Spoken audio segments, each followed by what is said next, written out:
बच्चों एक सदिश आप देख रहे हैं ओ ए बराबर 6i plus 3j plus 2k।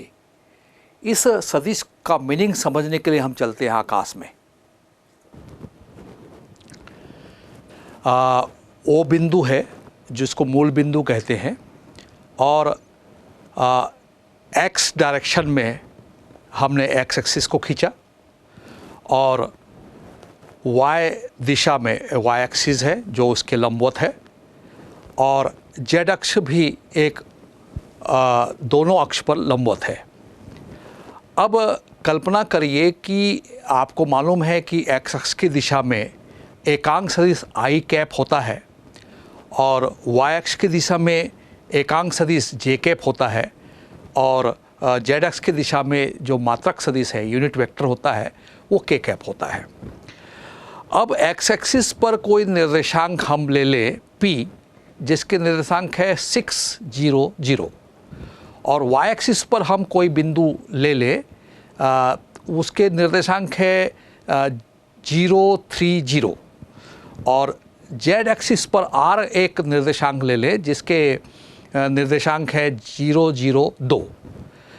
अब आपको ये मालूम है कि आई एक्स एक्स की दिशा में है तो एक्स एक्स की दिशा में जो वेक्टर होगा वो 6 यूनिट के कारण ये 6i होगा और वाई डायरेक्शन में जे कैप वेक्टर है एकांक सदिश है और वो 3 इकाई का है तो 3j एक वेक्टर होगा वाई दिशा में।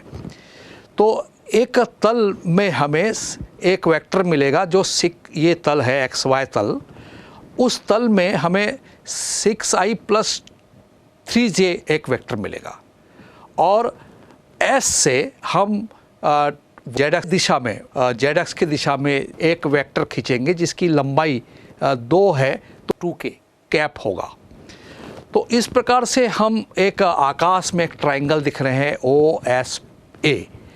तो OA जो वेक्टर होगा वो OS प्लस SA होगा और A के जो निर्देशांक है जो आकाश में है उसके निर्देशांक है 6 3 2।